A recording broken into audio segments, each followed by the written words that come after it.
हमारा प्रश्नोत्तरी चल रहा था। उस दिन एक प्रश्न था कि चेतन सत्ता एक है, फिर उससे सामान्य और विशेष कर की फर्क क्यों बताई जाता है। वास्तव में आत्मा ना विशेष है ना सामान्य है। ये तो बात बुद्धि में स्पष्ट करना चाहिए। सामान्य विशेष का भेद व्यवहारिक दृष्टि में हमने किया। मैंने बार बार कह रही हूँ, वेदांत विचार जब होता है दृष्टि दो तरह होता है, एक अज्ञान दृष्टि, एक ज्ञान दृष्टि, एक व्यवहारिक दृष्टि, एक पारमार्थिक दृष्टि। तो वो ही होता है कि किस दृष्टि से आप ये कह रहे हैं। कहने वाला किस दृष्टि से कहता है। अगर सामान्य विशेष कहा गया उसी एक सत्ता को कब कहा गया? जब वो सत्ता है, एक है, लेकिन जब हम व्यवहार करते हैं उस समय हमें एक रूप में मालूम नहीं पड़ता है, जब तक ज्ञान नहीं हुआ, समझ नहीं हुआ, तब हमें विविध रूप में, अलग अलग रूप में दिखाई पड़ता है। तो ये कहना पड़ता है, ये जो कुछ विशेष विशेष रूप में दिखाई पड़ रहा है, विशेष मतलब भेद। विशेष शब्द का अर्थ है भेद, ध्यान देना। विशेषो नाम भेदः। विशेष मतलब नाम क्या? एक दूसरे से भिन्न करके देखना। हमने नाम के ऊपर चर्चा किया था। आपको नाम क्यों रखा जाता है? तो दूसरे से अलग करके कहने के लिए। और हमारा दृष्टि पहले से अनादिकाल से भेद दृष्टि है। तो इसलिए जब हमको भेद देख रहा है, हम लोगों ने क्या किया, उसी सत्ता से इसी भेद को अलग माना है ना। तो दो सत्ता स्वीकार किया। द्वैत मतलब क्या? सत्ता एक से अधिक स्वीकार किया।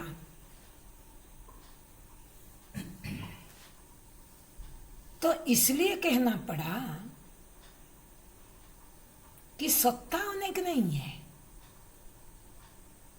नाम अनेक होने पर वस्तु अनेक नहीं होता है। वो विशेष अज्ञान के दृष्टि के कारण वही सत्ता आपको विशेष रूप में, अलग अलग रूप में दिख रहे हैं, लेकिन सत्ता हुई है। जैसे मिट्टी, सत्ता एक है, मिट्टी सत्ता है,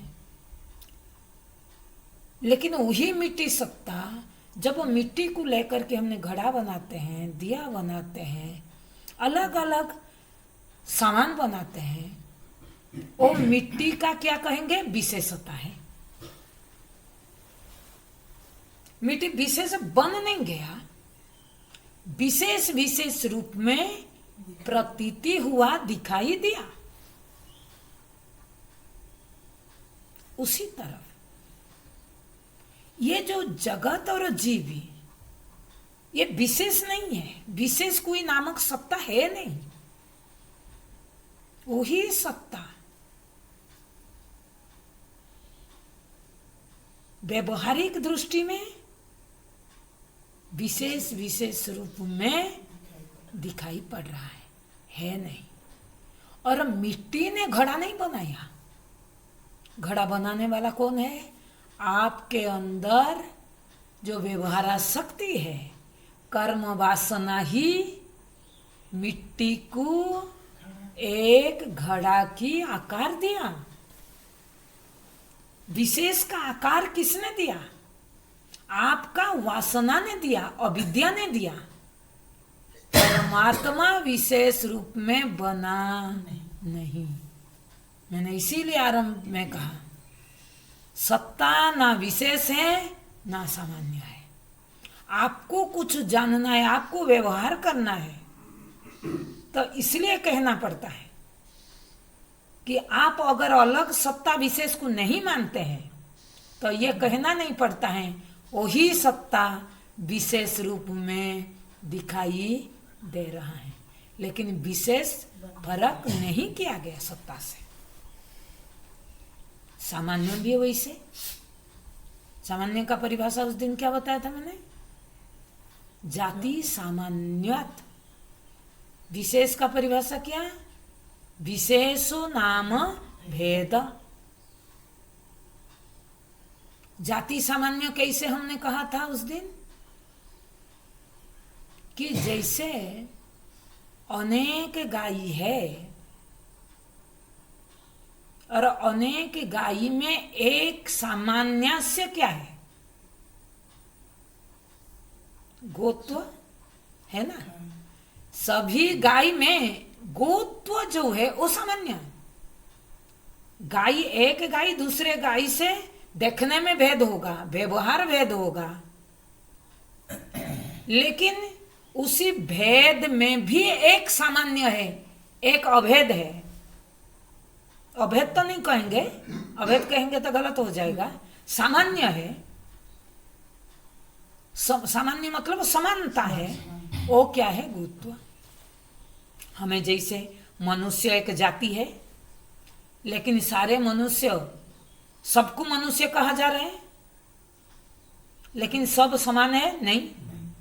अनेकता में सबका अलग अलग व्यवहार में भी एक सामान्यता क्या है? मनुष्य जाति।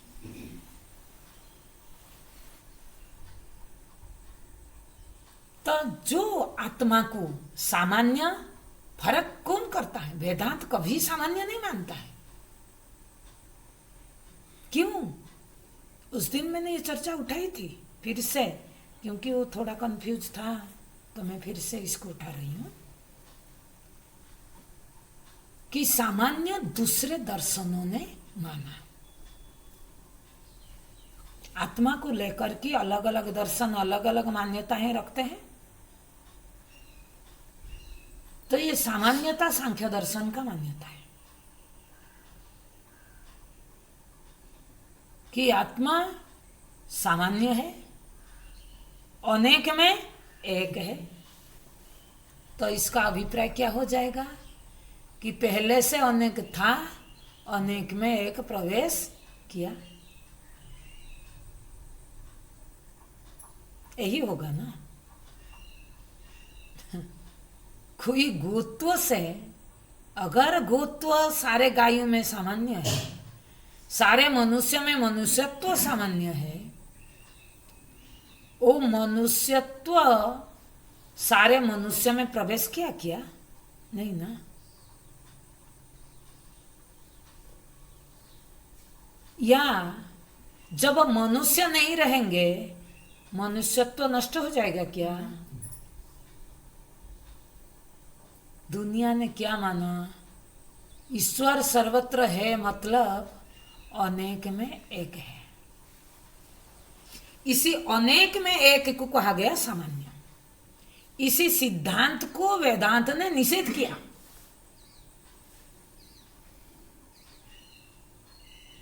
अनेक है तो आप तो फिर ऐसे हो जाएगा जैसे घड़ा है, घड़ा में पानी भरा, समझ रहे हैं ना। उसी तरह वो मनुष्य था, उसी मनुष्य में मनुष्य तो प्रवेश कर गया। ऐसा नहीं है। उसी तरफ ये दृष्टांत दिया। दृष्टांत में क्या होगा? जगत था, जगत में ईश्वर प्रवेश कर गया। लोग यही मान करके तो बैठे हैं, इसीलिए ईश्वर को सामान्य मान लेते हैं। सब में ईश्वर है मतलब ईश्वर सामान्य है। वेदांत ने इसका निषेध किया। ये सामान्य ना आत्मा सामान्य ना विशेष। हमने एक पॉइंट बताया था, जब व्यवहार होता है तब विशेषता देखा जाता है। जागृत और स्वप्न में आत्मा विशेष रूप में प्रतीति होता है। सुषुप्ति में वही आत्मसत्ता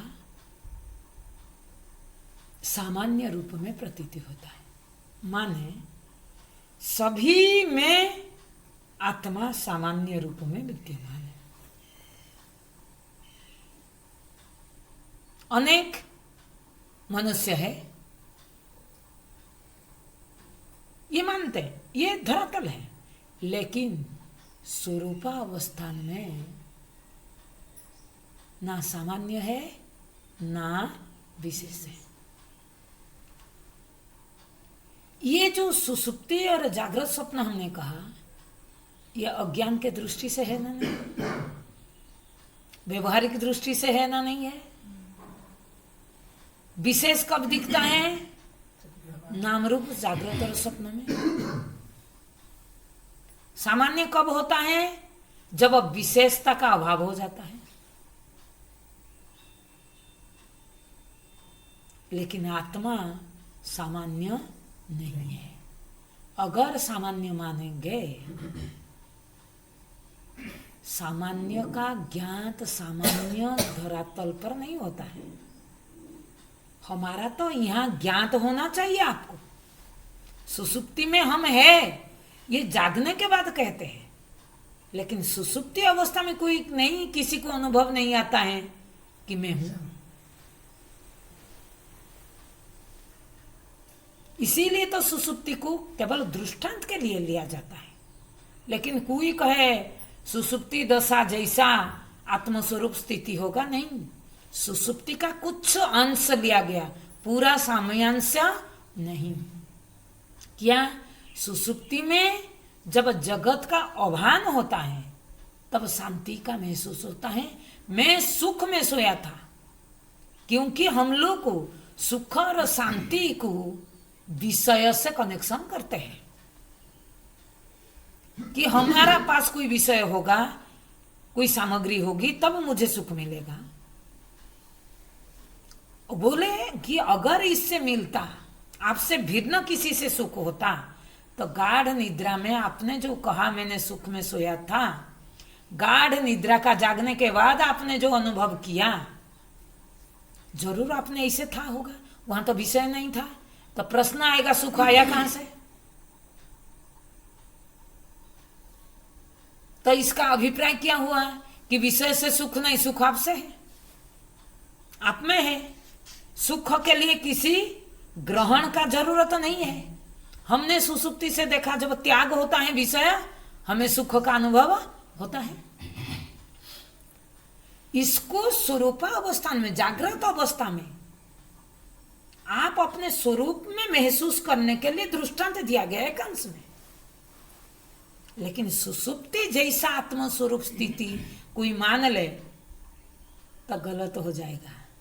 आत्म स्थिति तो जैसे सुसुप्ति दशा में मैं होते हुए मुझे मालूम नहीं पड़ता है, लेकिन स्वरूपा अवस्थान में मैं होते हुए मुझे मालूम पड़ना चाहिए।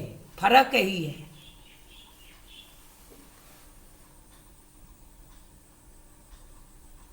अगर सामान्य हो, जब भी हमारा सामान्य का दर्शन होता है, अनेकता रहते हुए सामान्य का दर्शन होता है ना नहीं होता है? अनेक में एक है, माने अनेक को हटा करके हम एक का वर्णन नहीं कर सकते हैं। लेकिन स्वरूपावस्थान में क्या हो रहा है? अनेक को हटा करके एक को देखना। फर्क यही है।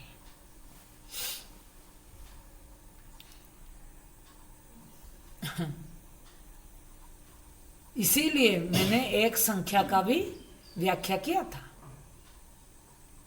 एक सामान्य नहीं है, एक एक ही है। एक उसको कहते हैं जिसके बिना कुछ नहीं हो सकता है,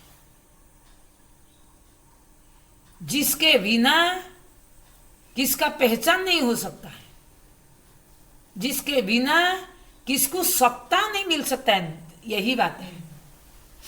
दो को आप मान रहे हैं, जो दो में आपको अज्ञान दशा में सत्ता दिख रहा है वो दो का सत्ता है या एक से आया हुआ सत्ता है? एक से। एक ने उसको सत्तावान बनाया ना, दो का कोई कर्तृत्व नहीं था। उसी तरफ ये विशेष और सामान्य को सत्ता कौन दे रहा है? जो सत्ता दे रहा है वो ना विशेष है ना सामान्य है, वो एकमात्र चेतन है। इसलिए जो सामान्य विशेष का व्यवहार ये व्यवहारिक धरातल पर समझाने के लिए दिया जाता है, लेकिन आत्मा को विशेष और सामान्य रूप में भेद नहीं कर सकते। ये भेद दृष्टि है, इसीलिए वर्णन करना पड़ता है, होता नहीं। ये प्रश्न का उत्तर है। पब भाई समझ आया?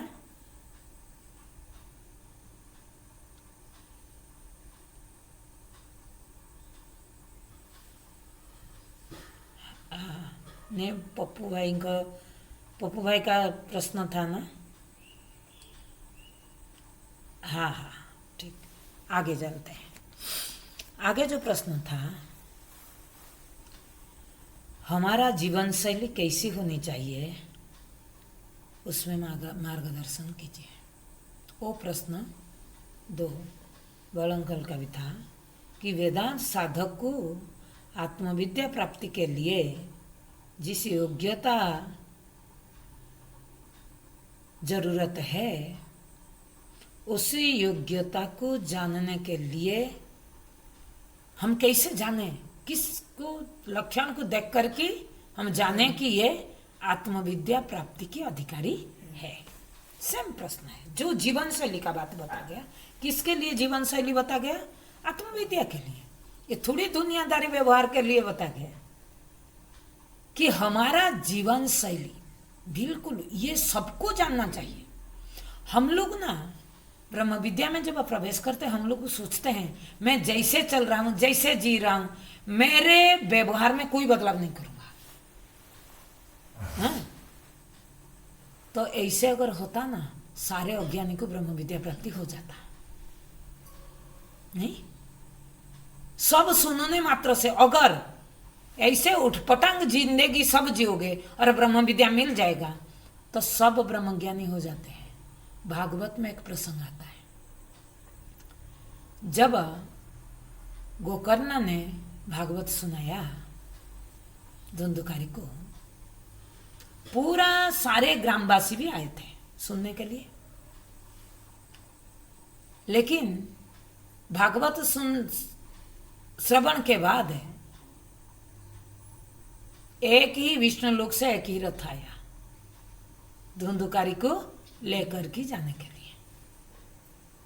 ये मत सोचना कि सच में आप लोग ना, मैं कई बार कहानी बोलने से आप लोगों का चित्तवृत्ति कहीं कहानी में घुस जाता है, सच में हमारा लिए भी एक रथ आएगा। इसका अध्यात्म को देखना। तो तब गोकर्ण ने पूछा कि प्रभु मैंने सबको सुनाया था, मैंने केवल धुंधुकारी को नहीं सुनाया था, सबको सुनाया, तो आपने एक रथ कैसे भेजा? उसमें सुनाने वाला का गलती नहीं है, सुनने वाला का गलती है। लेकिन हम तो जज है ना, मैं बोली ना, बार बार बोलती हूँ, आप लोग जज बन करके बैठ करके सुनते हैं ना, कभी श्रोता बन करके सुनो तो जीवन में ये घट की रहेगा ना, नहीं घटेगा तब बोलना। अगर ये सुनने के बावजूद भी आपके जीवन में घट नहीं रहा है, कहीं तो कहीं हमने आज तक श्रोता नहीं हुआ।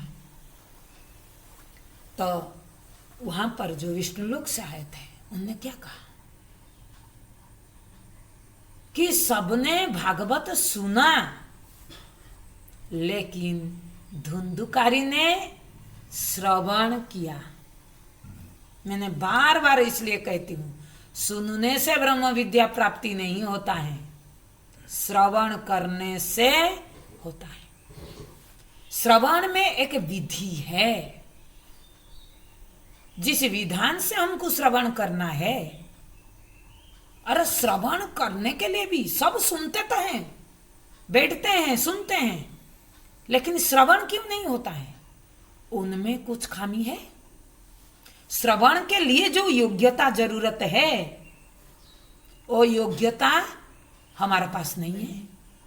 भागवत में देखना क्या कहा, बोले उन्होंने श्रवण में योग्यता क्या है? बोले निराहार होकर की उन्होंने श्रवण किया। फर्क इतना है। तो जीवन शैली का अभिप्राय यही है कि निराहार होकर की जीवन जीना। हमारा हो पा रहा है? निराहार माने क्या? खाना पीना छोड़ दे, जंगल में बैठ जाए, उसका नाम निराहार है। लोग नहीं सोच लेते हैं हम तो निराहार नहीं हो सकते हैं।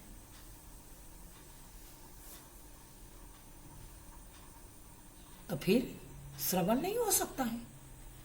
आप बोलोगे हम जैसे और हमारा अंदर घुस जाए, ये क्या जबरदस्ती है? प्रवेश नहीं करेगा। प्रवेश बिल्कुल नहीं करेगा। जिसको भगवत गीता में कहा युक्ताहार विहारस्य। भगवत गीता दूसरा अध्याय में कहा रस वर्जम रसोप्यस्य। विषय है, इंद्रियां हैं। बोले कि हम कैसे करें, निराहार कैसे रहे, भूख तो लगेगा।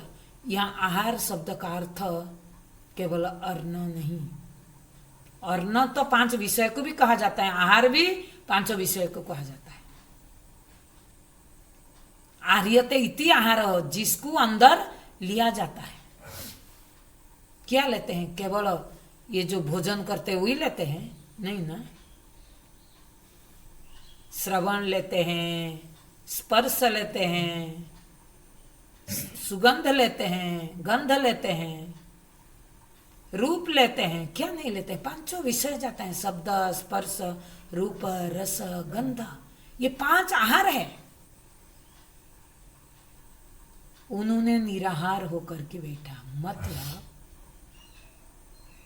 बोले कि आंख बंद कर दिया था, कान बंद कर दिया था, रुई डाल दिया था, होगा?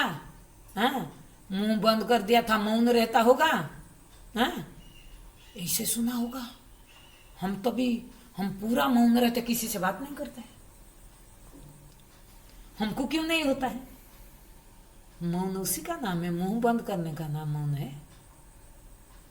मन में सोचते, देखो मौन शब्द दिया, वो मन से संबंधित है, लेकिन आप क्या करते हैं? मौन मतलब वाणी से,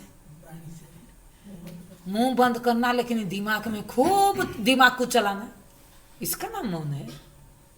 मौन मतलब मन शांत हो जाना। ये कब? हमारा भगवत गीता में दिया, 12वां अध्याय का अंतिम श्लोक। तुल्य निंदा स्तुतिर मौनी दिया। मौनी माने पूरी तरह विषय शांत हो जाना। मन तो तभी कहेंगे जब विषय होगा। विषय को हटा करके मन को किसको कहोगे? चेतन हो जाएगा। विषय को अगर हटा दोगे तब वो जिसको आप मन कर रहे थे वो क्या मिलेगा? चेतन मिलेगा। मन क्या है? चेतन प्लस विषय वासना इक्वल टू मन। जब ज्ञान विषय वासना को नष्ट कर दिया, मुझे बताओ मन कहाँ रहा? मन नामक कोई चीज रहेगा ही नहीं।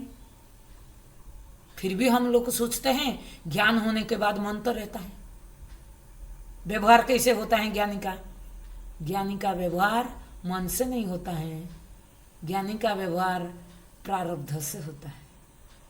प्रारब्ध जिधर, ज्ञानी का तो व्यवहार नहीं होता है। आपको जो दिखता है, ज्ञानी का देह में क्रियाएं चलती है, तो सब कुछ प्रारब्ध वसात होता है। मानसिक नहीं होता है। फर्क यही है। इसीलिए केवल हम लोग को क्या सोच लेते हैं, चलो सोया था उठ करके, हमारा कुछ सत्संग ऐसे करते हैं, सोते हैं उठ करके भागाते हैं, मुंह धुआ नहीं कुछ नहीं और बैठ जाएंगे सत्संग, उसको श्रवण कहेंगे। हमने कई बार कहा स्नान करके बैठो, तो बोलेगी बाप रे, सुबह सुबह बोलेंगे स्नान करके सत्संग करने के लिए। सत्संग को स्नान का क्या जरूरत है? स्नान का क्या लेन देन है? आप इतना ज्ञानी है तो अच्छी बात है, आप जैसे श्रवण करते हैं, आपको कौन मुबारक है आपको अगर श्रवण हो जाता है। शुद्धता, शुद्ध वस्तु को देखने के लिए तो आप ये करके देखो ना। बोले कि जल में सूर्य दिखता है, तो मलिन जल में देखा करके मुझे दिखा दो।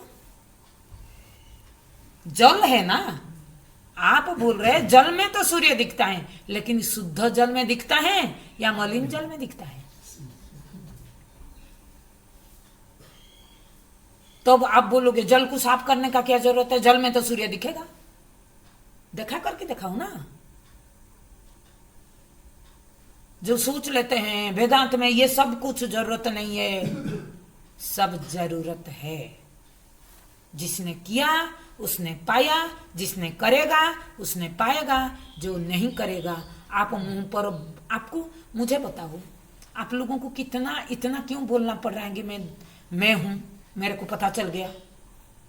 दूसरे के सामने आपको इतना बखान करने का क्यों जरूरत पड़ रहा है कि मेरे को तो ब्रह्म ज्ञान हो गया। जो कहता है मैंने बोला उसको कभी हुआ नहीं, जिसको हुआ वो कभी कहेगा नहीं। क्यों?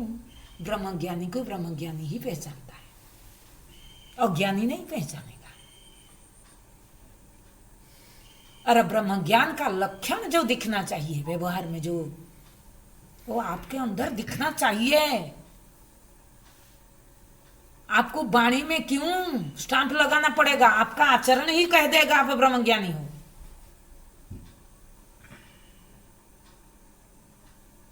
अनासक्त जीवन हो, निष्पक्ष जीवन हो, निराश्रित जीवन हो, तब जाकर के ये लक्षण हमें दिखता है। आचार्य के प्रति श्रद्धा हो, बोले कि नहीं हम तो ब्रह्मज्ञानी हो गए। कौन गुरु कौन शिष्य? हमारा गुरुजी ने आपको हमको कहा क्या? गुरु नहीं व शिष्य। इसीलिए ना गुरु ना शिष्य, किसको पूछने का जरूरत नहीं। हम अपने आप में ब्रह्मज्ञानी है। ये ज्ञान किसी काम को नहीं आता है। मैं बोल रहा हूं वेदांत ज्ञान किसी बुद्धि के बल पर भी, किसी का बुद्धि के बल पर कोई ग्रहण कर लेता है लेकिन धारण नहीं कर पाएगा। धारण करने के लिए निरभिमान होना पड़ता है ब्रह्म ज्ञान को। और उसी के लिए आरंभ बिंदु में बार बार बोलती हूं, कम से कम व्यवहार करो। दिन भर आप 24 घंटा से 18 घंटा दुनियादारी करोगे और 1 घंटा सत्संग करोगे तो हो जाएगा। और फिर हमने तो 15 साल तक पूरा समय दिया, अब 15 साल हो गया, कुछ हमको हुआ नहीं, अब फिर हम व्यवहार करते हैं। लोग ऐसे भी करते हैं। तो आपको व्यवहार में इतना आसक्त क्यों? तो इसका मतलब वो आसक्ति श्रवण जो 15 साल आपने बिताया भी श्रवण में जबरदस्ती बैठाया अपने आप को, कहीं अनुभव हो जाए, लेकिन दबाव तो कर्म वासना का है आपके अंदर। कर्म वासना का दबा करके ब्रह्म ज्ञान को प्राप्ति नहीं कर सकते। ऑटोमेटिक छूट जाएगा। मैंने बोली ना, बनाया हुआ फैक्ट्री भी जल जाए मेरे चित्त में विक्षेप नहीं होगा। हमको तो वो चिंता है। फैक्ट्री बनाया, बेटा संभालेंगे ना नहीं संभालेंगे क्या पता। मकान बनाया, संभाल, अरे कौन संभाले कौन न संभाले। जब तक शरीर है, मकान शरीर के लिए एक मकान जरूरत है, मैं मकान में रहा, बाद में कौन क्या, आपको क्या लेन देन है? रह पाते हैं? ना, अज्ञान दशा में संपत्ति कमाया, ठीक है, अज्ञान जब था ये हुआ, लेकिन अब जो संपत्ति कमाया उसको नष्ट होते हुए भी हम देख नहीं सकते हैं, तो फिर ब्रह्म ज्ञान किस बात की है? मैंने बोला जो अज्ञान दशा में किया उसको नष्ट होते हुए भी देखने का सामर्थ्य हो,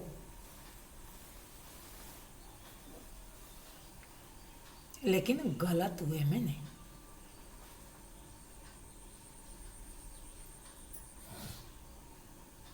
अगर हो रहा है होने दो।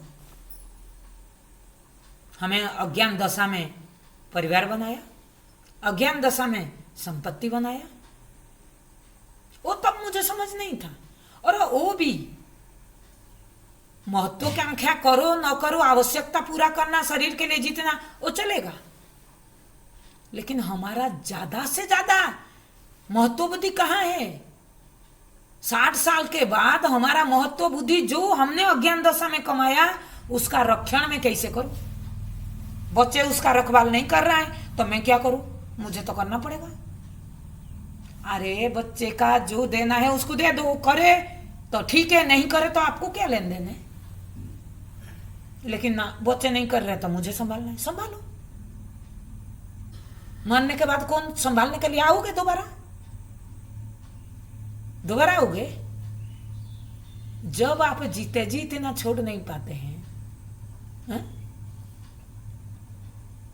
तब बोलोगे प्रभु मुझे दे मत, मेरे बेटा मेरे बच्चे नहीं संभालते हैं, मैं संभाल करके रखूं। उन्हें बोली ना, अजगर बन करके कुंडली मार करके बैठोगे यहाँ। इसीलिए त्याग वृत्ति रखो। नहीं आता है तो आपको मुबारक। भगवत गीता में भगवान का पूरा फुल स्टेटमेंट, त्यागे शांति अनंतर।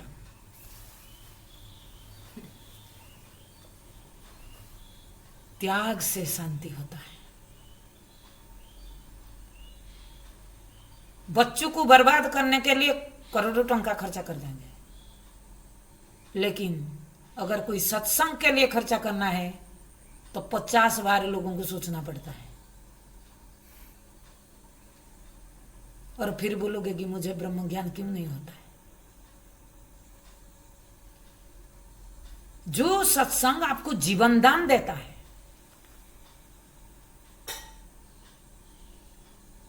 उसके लिए नहीं कर सकते हैं।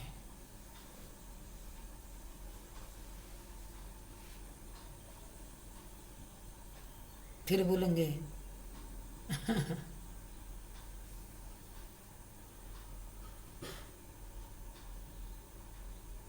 भागवत में दिया, धन क्यों कमाओ? बोले धर्म के लिए। धर्म माने वो धर्म काम को, दुनिया में जिसको धर्म कहा गया उसके लिए नहीं, स्वधर्म पालन के लिए, अपना जीवन जीने के लिए।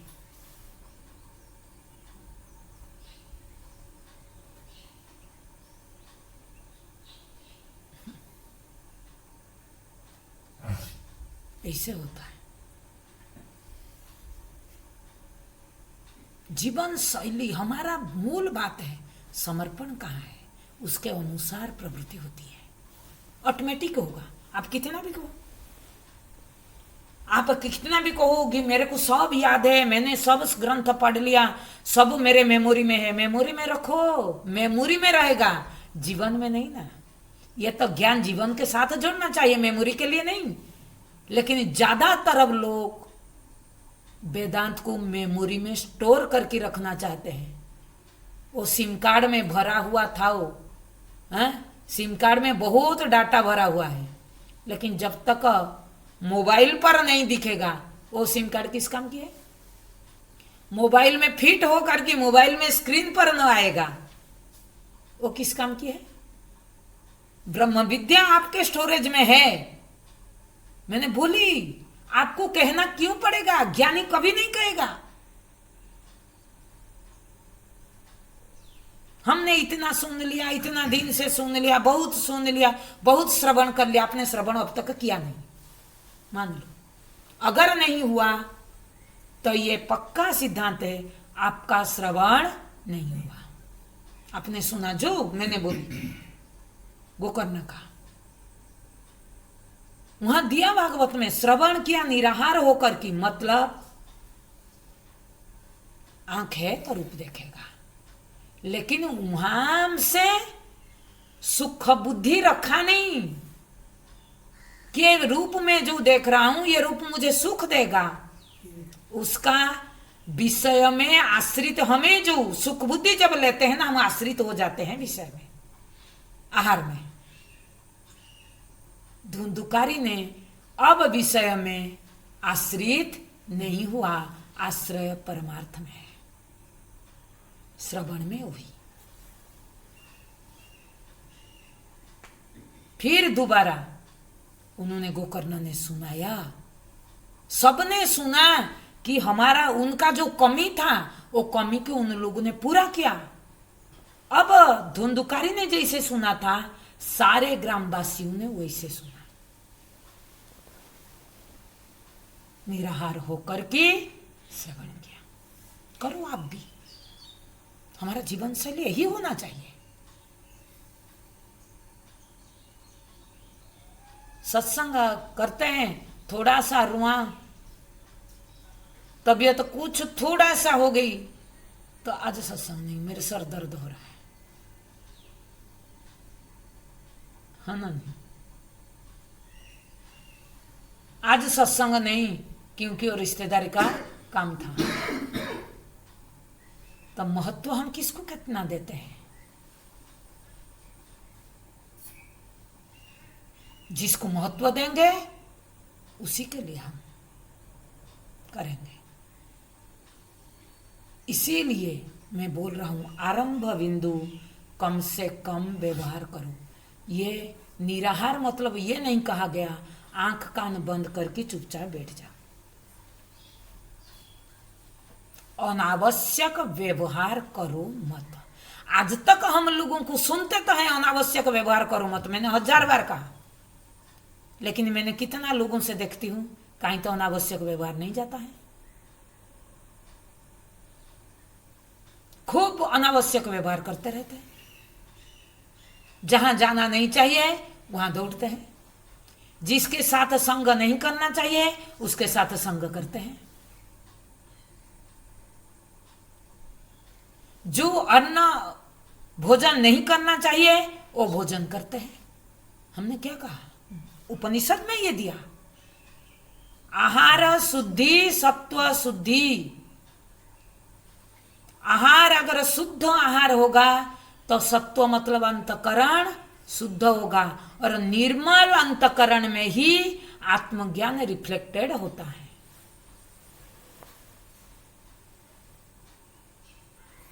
नहीं तो जल भी है सूर्य भी है, दिखेगा नहीं। हमको कमी यही है, होते हुए भी दिख क्यों नहीं रहा है?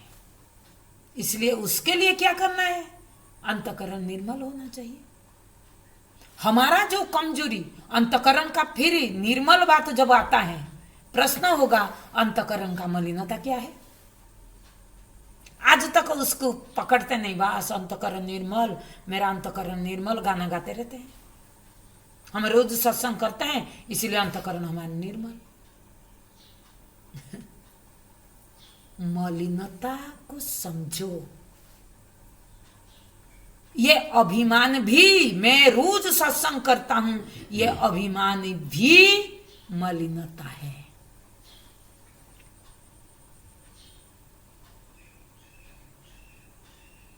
कई बार लोग हमको मिलते हैं तो सुनाते हैं, आपसे हम सुनते हैं। मैं बोली तो क्या मेरा कल्याण हो गया? आप सुनोगे या आप नहीं सुनोगे तो क्या मेरा कल्याण हो जाएगा? मुझे कभी फर्क नहीं पड़ता है कोई सुना कोई नहीं सुना, आपका मर्जी। किसी को आवाहन भी नहीं होता है आओ सत्संग जॉइन करो सुनो, लेकिन योग्यता तो चाहिए। बिना योग्य में, अभी जैसे हम लोग ने स्ट्रिक्ट कर दिया। आप सत्संग सुनते थे, मन किया 15 मिनट क्लास के पहले आ जाते हैं, हाँ 10 दिन ही नहीं आओगे, 2 दिन आ जाओगे।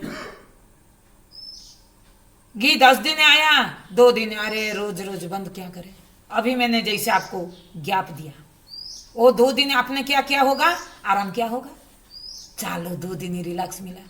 लेकिन वो 2 दिन जो सत्संगी होगा ना, वो 2 दिन कभी कब आएगा नहीं। 5 दिन का अध्ययन 2 दिन में पूरा करेगा। करके देखो, बनाओ जीवन शैली कैसे होना चाहिए, ऐसे होना चाहिए। मैंने इसीलिए दिया।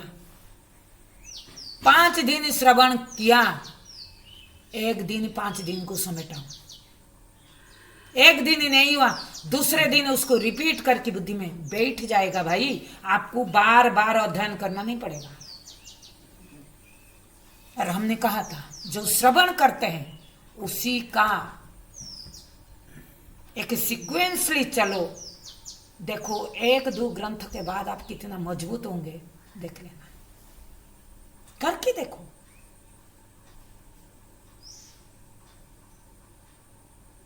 हमारे पास उतना टाइम नहीं अपने लिए निकालना।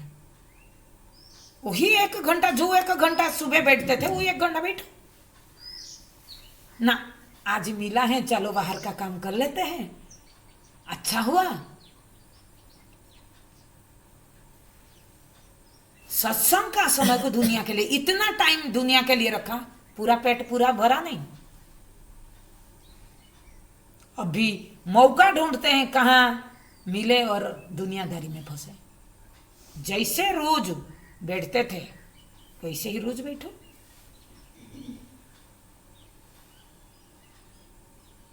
ये अभ्यास तो चाहिए। अगर सच में आपके अंदर तड़पना है, आप जरूर करोगे। तड़पना नहीं है, आप करोगे नहीं।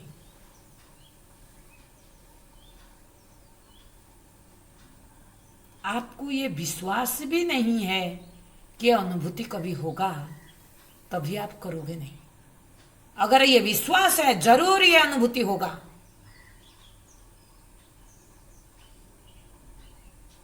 हनुमान जी ने संपत्ति का बात को माना, गया, दर्शन किया ना, नहीं किया। आप तो पहले से विश्वास नहीं है।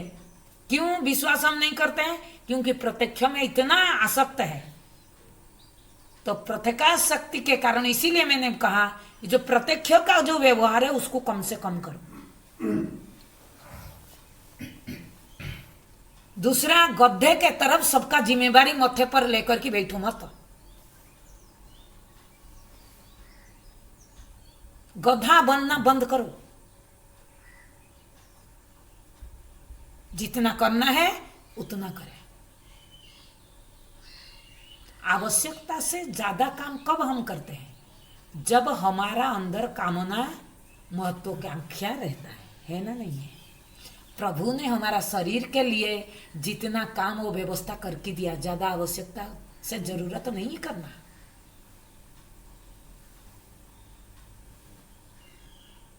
आपको दिया, जितना बाणी बकबक करना है तो परिवार है, थोड़ा बहुत कर लो। लेकिन आप क्या करते हैं? फोन अगर चला 1 घंटा, इसका गोसिप, उसका गोसिप, उसका गोसिप। तूने क्या खाया, तूने क्या पिया, तूने किधर गया था, क्या किया था। यह अनावश्यक व्यवहार नहीं है।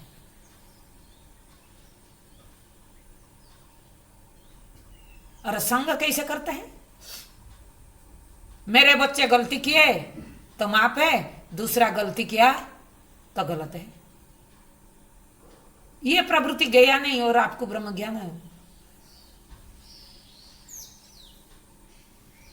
अपना जीवन शैली बनाओ।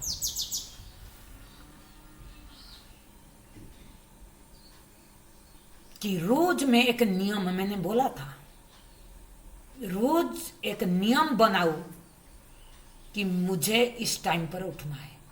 और कोशिश करना सुबह समय न सोए। हमने कहा था, मैं अपना लाइफस्टाइल को मैं जो मुझे अनुभव है, जैसे मैंने अपने जीवन जिया और मैंने देखा ये चीज कितना लाभदायी हुआ, वही आपको बताते। जब विस्तार में जाते हैं, डायरेक्ट कभी सहन नहीं करना।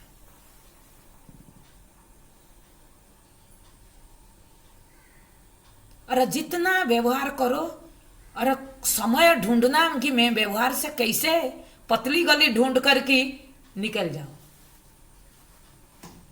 हालो आए क्या, चुपके से अंदर घुस जाओ।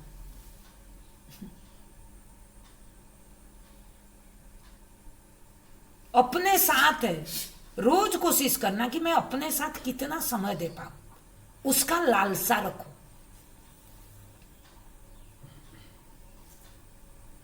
हमने कहा था कम से कम 4 नहीं 4:30 उठता जाओ, 5 उठता जाओ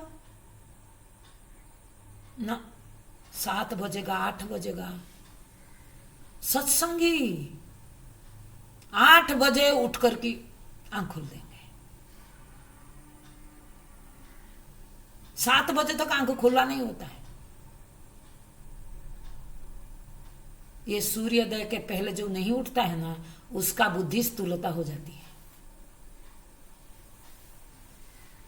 सूर्योदय के पहले जो स्नान नहीं करता है ना, उसका शरीर तामसिक शरीर होता है। इसका प्रभाव है। जब मन करे तब, मैंने क्या कहा, आहार शुद्धि सत्व शुद्धि, ये आहार, ये व्यवहार। आहार मतलब आपका व्यवहार अगर शुद्ध नहीं होगा, अंतकरण में प्रभाव डाल रहा है ना, नहीं, जो अंतकरण का मलिनता है। इसलिए वो मलिनता को हटाने के लिए पहला मेरा जीवन शैली क्या होना चाहिए, व्यवहार शुद्धि, नियम बनाना चाहिए। जैसे मैंने विद्या अर्जन करने के लिए एक नियम था, 10 बजे स्कूल जाना, 4 बजे स्कूल से आना, ये पक्का। उसी तरह ये नियमबद्ध होना चाहिए। मुझे 4 बजे उठना है तो उठना है, कुछ भी हो जाए। अरे उतना समय बैठो। हमने कहा कुछ नहीं करना। लोग बोलते हैं उठ के क्या करें, मैं बोले कुछ नहीं करना, जो करने का चीज आता है उसको हटा देना। आप उठोगे तो कुछ ना कुछ आएगा। आप इतना प्रयत्न करना, जो आ रहा है उसको अंदर बैठने ना देना, यही काम करो। इसी का नाम आप जो बोलते हैं ध्यान। आपका जो व्यवहारिक धरातल पर वास्तविक यही है कि विषय आ रहा है, उसको आप रोक नहीं सकते, लेकिन मैं उसको ग्रहण करूं न करूं वो तो मेरे हाथ पर है ना। विषय आएगा नहीं आएगा वो आपके हाथ पर नहीं है, लेकिन विषय को धारण करूं न करूं ये मेरे हाथ पर है। लेकिन हम क्या करते हैं, विषय आकर के हमारा अंदर प्रवेश कर जाता है, हमको पता नहीं कब प्रवेश करता है। आप पुरंजनी उपाख्यान भागवत में सुना होगा, काल कन्या कब आकर के प्रवेश कर गया, पुरंजन को पता ही नहीं चला। प्रज्वर कर कब आकर के प्रवेश कर गया, कब प्रवेश किया, जब पुरंजन पुरंजनी में इतना आसक्त हो गया कि उसको और कुछ दिखाई नहीं दिया, चार तरफ पुरंजनी। हमें भी ये संसार में जब इतना आसक्त हो जाता है, हमको लगता है संसार के अलावा है क्या, कुछ नहीं है। लोग इसीलिए कभी कभी बोलते हैं हम तो जाते हैं सत्संग सुनने के लिए, लेकिन वास्तव में भगवान नामक कोई चीज है क्या, होता तो हमको दिखता नहीं। हा? आज तक किसी को भगवान देखा, हमको लोग मिलते थे पूछते थे आपने भगवान को देखा, मैं कभी कुछ बोलती नहीं थी। हाँ देखा, ये देखा, बोलने का नहीं, कुछ नहीं, हंस देने का। आपको देखना है, मैं पूछती थी आपको देखना है भगवान को, तो बोले हाँ।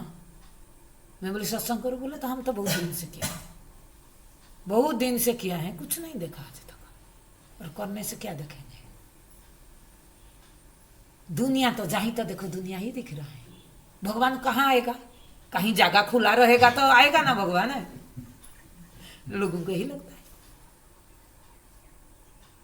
लेकिन ये दुनिया कहाँ खड़ा है लोगों को थोड़ी पता है, दुनिया कहाँ खड़ा है।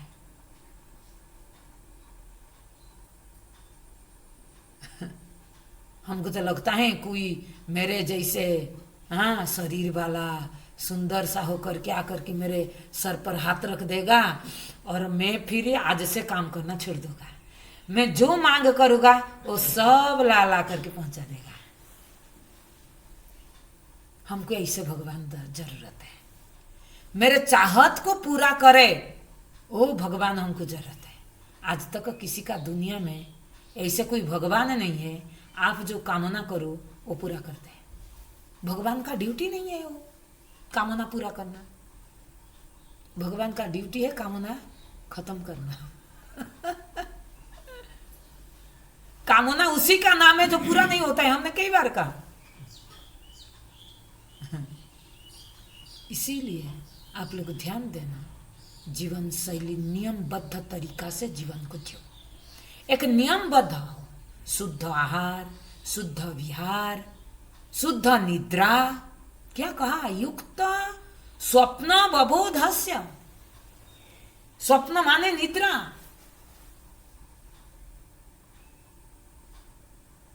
सही समझ को जीवन में धारण करो, मनमानी तरीका से जीवन न जियो। पहले जैसे जहां मन होता था वहां चली जाती थी, अब नहीं, अब जहां सत्संग वहां, सत्संग के बिना अलग संपर्क मेरा नहीं, केवल संबंध वही जो सत्संगी, कोई रिश्तेदारी न, मेरा वास्तविक रिश्तेदारी यही है। इन्हीं के संगत में जब रहती हूं, इन्हीं के बीच में जब रहती हूं, तब मेरा बुद्धि विचार करने में समर्थ होता है।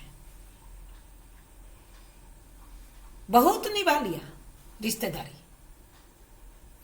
अब ये प्रभु के पास जाने का रिश्तेदारी बनाओ, प्रभु के नाते ये सब है ना। इस रिश्तेदारी में जो आनंद है, बताओ आपका रिश्तेदारी में आनंद है? कोई आनंद नहीं है। इनके साथ चलो बैठो, वही चर्चा। रिश्तेदारी मिले, तुमने उधर गया था, तुमने हमारा घर नहीं आया था, तुमने ये खाया था, हमको नहीं दिया था, बस फालतू बात में। इसलिए जितना कम से कम व्यवहार हो, आहार विहार निद्रा, सब कुछ निद्रा को कम करो, तमगुण बढ़ता है जितना सोगे। आलस्यपन प्रमादपन को घटाओ, तो उसके लिए ऐसे आहार का जरूरत है, शुद्ध आहार करो। जो आहार आपको तमगुण को बढ़ाए वो आहार खाना बंद करो। जो आहार आपका रजगुण को बढ़ाए, एसिडिटी कराए, ये संसार पता है एक एसिडिटी का परिणाम है। ये संसार एसिडिटी है। एसिडिटी होने से क्या करता है? जीने नहीं देता है, गला में आकर के रुद्ध कर देता है। ये संसार वही है ना? नहीं है। ये एसिडिटी से मुक्त हो, उसके लिए उपाय करो। ये आहार शुद्धि, संग शुद्धि,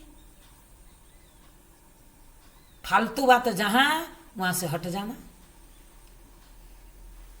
हमारे तो सत्संग के नाम पर गोसिप चलता है।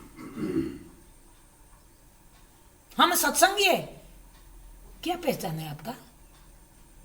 घर में औरत ऐसे गोसिप नहीं करते आप जैसे करते हैं, तो किस बात की सत्संगी है मुझे बताओ। आपको मैं बार बार कह रहा हूं, आप सत्संगी है, आपको क्यों ये कहना पड़ रहा है? आप इंजीनियर है, आपको कह करके क्यों बोलना पड़ेगा?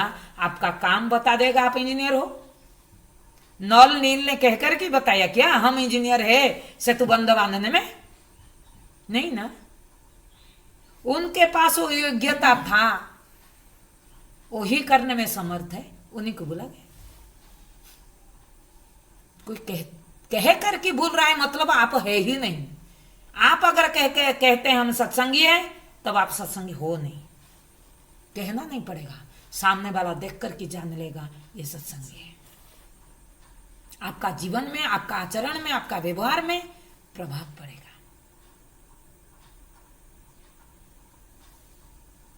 कितना लिखूं कागज में, दिमाग में लिखना चाहिए।